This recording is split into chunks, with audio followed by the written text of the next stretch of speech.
नमस्कार, आप देख रहे हैं प्राइम टीवी और मैं हूं आपके साथ नंदिनी यादव। वक्त हो गया है उत्तर प्रदेश की बड़ी खबरों का। रुक कर लेते हैं खबर की ओर। कानपुर से लव जिहाद का मामला सामने आया है। मामला पनकी थाना क्षेत्र का है, जहां युवक ने 17 वर्षीय नाबालिग लड़की को अपने प्रेम जाल में फंसाकर उसके साथ दुष्कर्म किया। यही नहीं, लड़की को जब उसकी असलियत पता चली तो उसने उससे बात करना बंद कर दिया। मामला यही नहीं खत्म हुआ, अब उसके आपत्तिजनक वीडियो सोशल मीडिया पर डालने की धमकी देकर उससे जबरदस्ती निकाह करने और धर्म परिवर्तन का दबाव बनाने लगा। फिलहाल पुलिस ने आरोपी के खिलाफ मुकदमा दर्ज कर जेल भेज दिया है। थाना पनकी में 2 दिन पूर्व एक 17 वर्ष की लड़की ने एक शिकायती प्रार्थना पत्र प्राप्त हुआ था कि जब वह दादानगर में एक फैक्ट्री में काम करती थी तो उसकी एक लड़के से मुलाकात हुई थी, जिसने शुरुआती दौर में अपना नाम राहुल बताया था। और इसके पश्चात जब वो राहुल एक पार्टी करने के बहाने अपने घर में ले गया था, ले जाने के पश्चात उसने कोल्ड ड्रिंक में कोई पदार्थ मिला दिया था। जब वो बेहोश हो गई तो उसने उसके साथ में गलत काम किया। इसके पश्चात वह फिर जानकारी प्राप्त हुई कि वह लड़का मुस्लिम था जिसका नाम जहीर था, और वह फिर उस युवती पे धर्म परिवर्तन करने का दबाव बनाते हुए निकाह करने का दबाव बनाने लगा था और शादी करने के लिए कहने लगा था। जब उस लड़की द्वारा यह मना किया गया तो उसको गाली गलौज एवं धमकाने लगा था। इस शिकायती प्रार्थना पत्र पर मुकदमा अपराध संख्या 384 2023 थाना पनकी में पंजीकृत किया गया। पंजीकृत करने के पश्चात सूचना संकलित करते हुए जहीर नामक व्यक्ति को गिरफ्तार किया गया।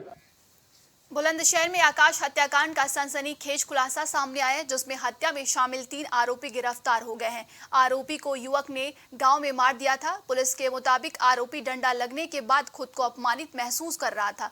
गांव के पास सड़क किनारे आकाश का शव फेंक दिया गया था। पुलिस अभी चौथे आरोपी की तलाश में जुटी हुई है।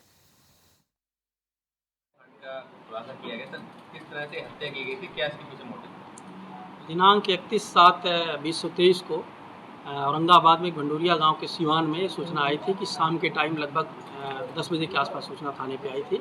एक व्यक्ति मृत पड़ा हुआ है। जब वहां पर पुलिस पहुंची और उसके परिजन आए तो पता लगा कि आकाश नामक व्यक्ति है, जो गंडोरिया गांव का ही रहने वाला है। ये औरंगाबाद में दुकान करता था, वहाँ से प्रतिदिन इसका आना जाना था।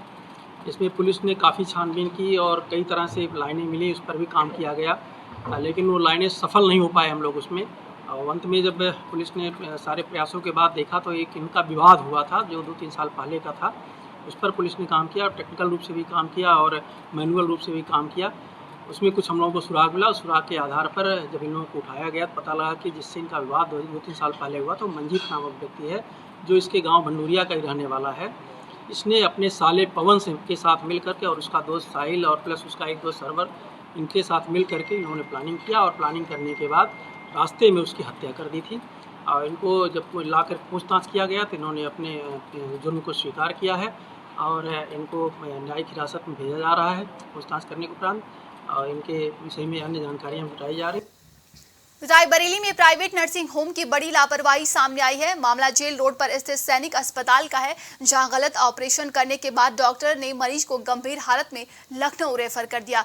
वहीं लखनऊ मेडिकल कॉलेज के डॉक्टरों ने बताया कि किशोरी के पेट की नस कट गई है और उसमें सड़न फैल गई है। आपको बता दें कि परिजनों ने नर्सिंग होम पर लापरवाही का आरोप लगाते हुए पुलिस अधीक्षक से न्याय की गुहार लगाई है।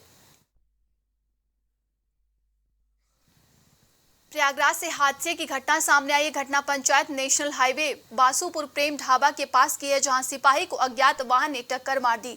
वहीं घटना की सूचना पाकर मौके पर पहुंची पुलिस ने घायल सिपाही को नजदीकी अस्पताल लेकर गए, जहां डॉक्टरों ने उसे मृत घोषित कर दिया। आपको बता दें कि वर्तमान में सिपाही फतेहपुर खागा थाने में दीवान के पद पर तैनात था।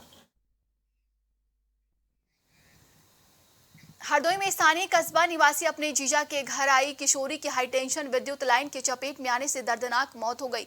घटना के बाद परिजनों में कोहराम मच गया। वहीं घटना की सूचना मिलते ही मौके पर पहुंची पुलिस ने शव को कब्जे में लेकर पोस्टमार्टम के लिए भेज दिया।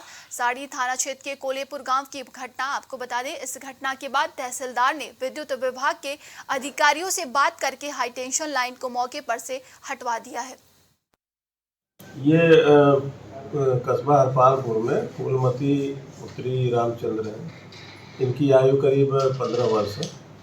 ये अपने जीजा के यहाँ आई थी और छत पे बंदरों को भगाने के लिए दौड़ी और तार की चपेट में जिसमें करंट था आने से उनकी मृत्यु हो गई है। इनके शव को पंचायतनामा करके पोस्टमार्टम हेतु भेजा जा रहा है। अन्य आवश्यक विधिक कार्रवाई इसमें की जा रही है। बुलंदशहर में अंतर्राज्यीय वाहन चोर गिरोह के 4 सदस्य को गिरफ्तार कर लिया गया। वाहन चोर गिरोह के सदस्यों में से 5 बाइक, तमंचा, चाकू और कारतूस भी बरामद कर लिए गए हैं। वो लोग बाइक चोरी करके कीमती पार्ट्स को निकालकर स्क्रैप बेचते थे। पुलिस आरोपी की तलाश में जुटी हुई है। पुलिस और स्वाट टीम को वाहन चोर गिरोह की गिरफ्तारी करने में सफलता मिली है। अपराध और अपराधियों के खिलाफ जनपद में एक अभियान चलाया जा रहा है, जिसके तहत जितने भी हमारे क्रिमिनल्स हैं उनकी छानबीन की जा रही है और उनके ऊपर कार्रवाई की जा रही है। जैसा आप लोग देख रहे हैं, लगातार इधर पीसी हो रही है, जिसमें इनका खुलासा किया जा रहा है। इसी के तहत कोतवाली नगर पुलिस ने भी प्रयास किया था, जिसमें वाहन चोर इनको 4 मिले हैं। इनके पास से कुल 5 मोटरसाइकिलें मिली हैं। उसमें से 3 मोटरसाइकिलें कोतवाली नगर से ही चोरी गई हुई थी, 1 मोटरसाइकिल दिल्ली से चोरी गई है, 1 मोटरसाइकिल और कनेक्ट करने की कोशिश की जा रही है। इनके पास से अवैध तमंचा और अवैध चाकू और कारतूस भी मिले हुए हैं। जैसा कि आप लोगों को पता है कि इनके पूर्व का भी आपराधिक इतिहास है, जो हम लोगों ने अपने प्रश्न नोट में शामिल किया हुआ है। और इनके अभी भी जो इस समय जो योगेश है, इसके ऊपर कुल अभी तक 10 मुकदमे हैं और अभियुक्त दलजीत जो है इसके ऊपर कुल 8 मुकदमे हैं और अभियुक्त दिनेश जो है उसके ऊपर कुल 4 मुकदमे हैं। इस प्रकार से इनकी एक लंबी चौड़ी क्रिमिनल हिस्ट्री है और एक नगर पुलिस को एक बड़ी सफलता मिली है, जिससे लगता है कि जो वाहन चोरियाँ हो रही हैं उस पर कुछ लगाम लगेगी। पीलीभीत के तहसील अमरिया में भारतीय किसान यूनियन भानु की मासिक बैठक के साथ 1 दिवसीय धरना दिया गया। आपको बता दें कि बैठक में एक और दिवसीय धरना जिलाध्यक्ष की अध्यक्षता में संपन्न हुआ, जिसका संचालन तहसील सदर अध्यक्ष ने किया, जिसमें 5 सूत्रीय मांग पत्र तहसीलदार अमरिया को सौंपा गया, जिसमें भू माफियाओं के खिलाफ कार्रवाई करने की मांग की गई। वहीं तहसीलदार अमरिया ने सभी मांगों पर जल्द से जल्द जांच कर समाधान करने की बात कही है।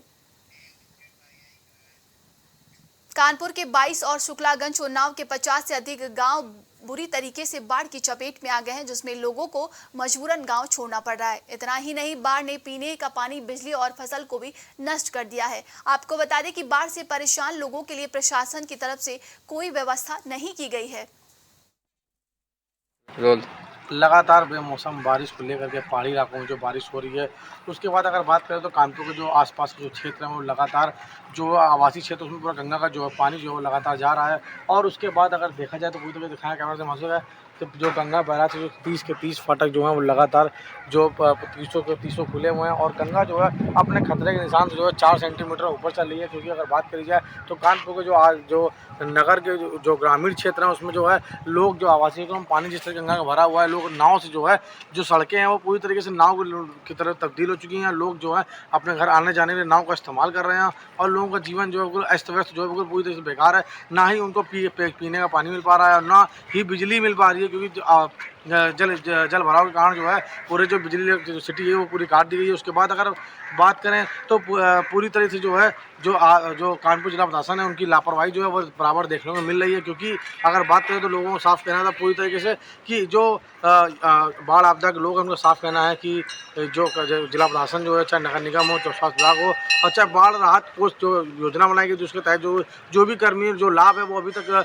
किसी तरीके से उनको मिलने को तैयार नहीं है। और उसके बाद अगर बात करी जाए तो जो लोगों का जीवन है वो पूरी तरह, और उसके बाद जो हम देखें किस तरीके से जो है लोगों के जो ऑन रिकॉर्ड की बात करें तो जो 100 बीघा जो ज़मीन है जो लोगों की फसल थी, सब्जी फसल बात करें, चाहे गेहूँ धान की फसल बात करें, पूरी तरीके से जो फसल है पूरी बर्बाद हो चुकी है। क्योंकि अगर गंगा का जल स्तर जो है वो गंगा का जो जल है उनके खेतों को ख़राब कर चुका है। लोग जो हैं जो अपने घरों से लोग रह करके हाईवे किनारे पलायन कर रहे हैं। क्योंकि अगर बात करी जाए पूरी तरीके से जो आदमी जो है वो हाईवे किनारे पलायन कर रहा है और उसको खासा दिक्कत का सामना करना पड़ रहा है। कैमरे से उपेंद्र अस्थाना, कानपुर।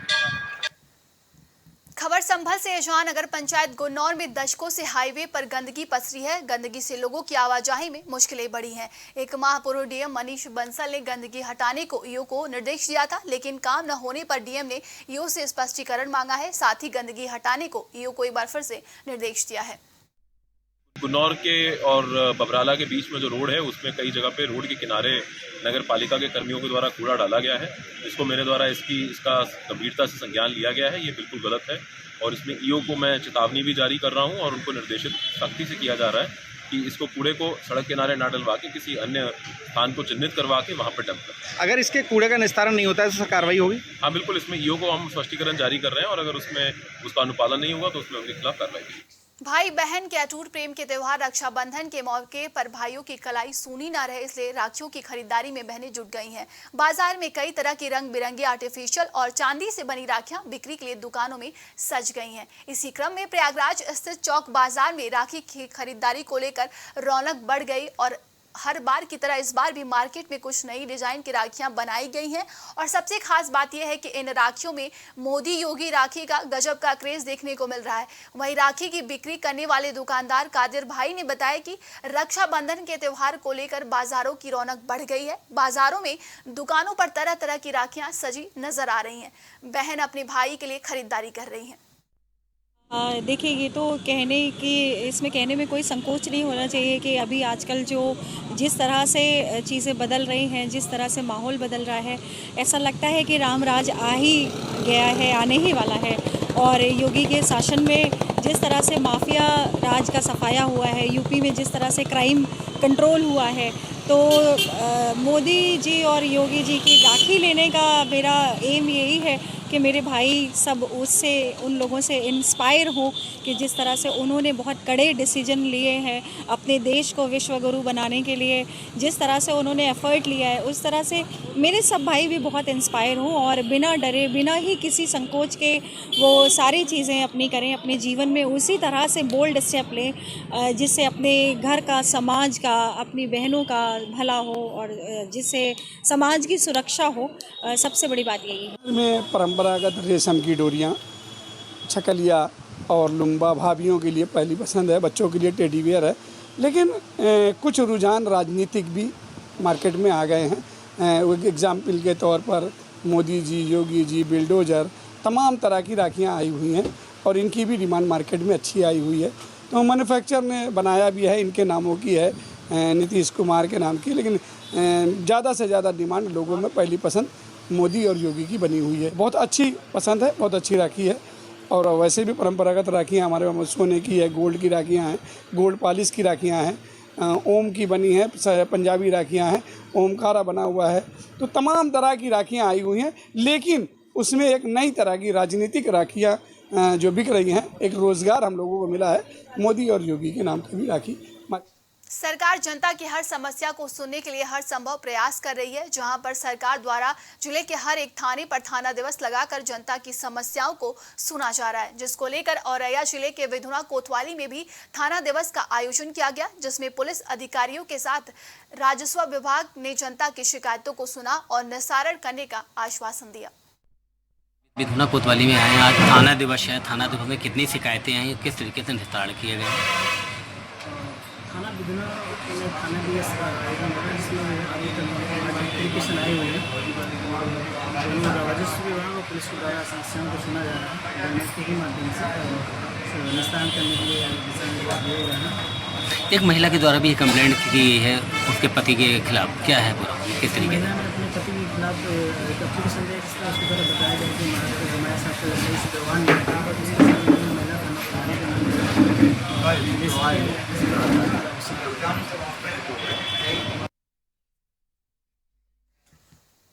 अभी के लिए उत्तर प्रदेश की खबरों में बस इतना ही। देश और दुनिया की तमाम खबरों के लिए देखते रहिए प्राइम।